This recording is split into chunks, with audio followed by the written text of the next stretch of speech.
जय श्री राम। श्री राम जय जय राम। श्री राम जय जय राम।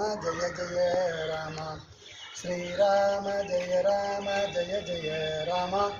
श्री राम जय जय राम। जय श्री राम।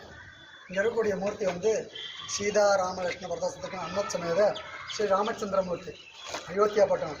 இங்கே இருக்கக்கூடிய மூர்த்தி வந்து பிரதானமாக இருக்கக்கூடிய ராமச்சந்திரமூர்த்தி ராமர் ஸ்ரீராமர் சீதாதேவி. அவருக்கு சேவகனாக வந்தவர் ஆஞ்சநேயர். இந்த ஸ்தலத்தோட சிறப்பு பெரிய திருவடி கருடாழ்வார், சிறிய திருவடி ஆஞ்சநேயர்.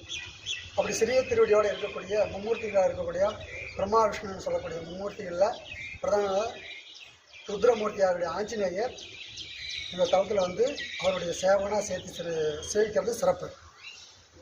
இந்த மூர்த்தி ராமர் கோயிலுக்கு அரூர் ரோட்டுக்கு அந்த பக்கம் இருக்குது. சரிங்களா? நந்தவன ஆஞ்சநேயர்னு பேர்.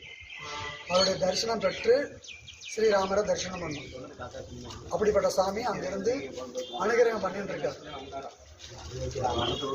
அந்த பக்கம் அரூர் ரோட்டுக்கு அந்த பக்கம் இருக்குது. சரிங்களா?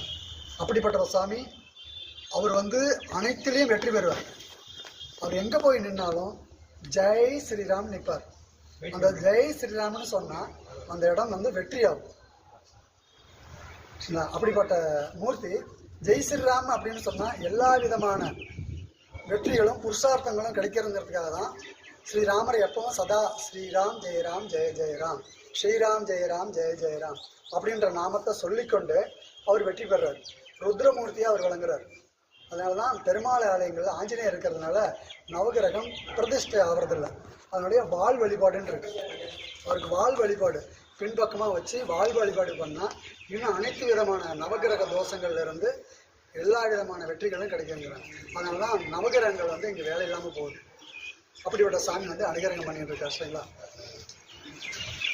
ருத்ர வழிபாடும் அது அதேமாரி எம்பெருமான் வழிபாடும் ஸ்ரீராமரா வராது. லக்ஷ்மி நாராயணன் ஆகும். அப்படி ஒரு சாமி அனுகிரகம் பண்ணிட்டு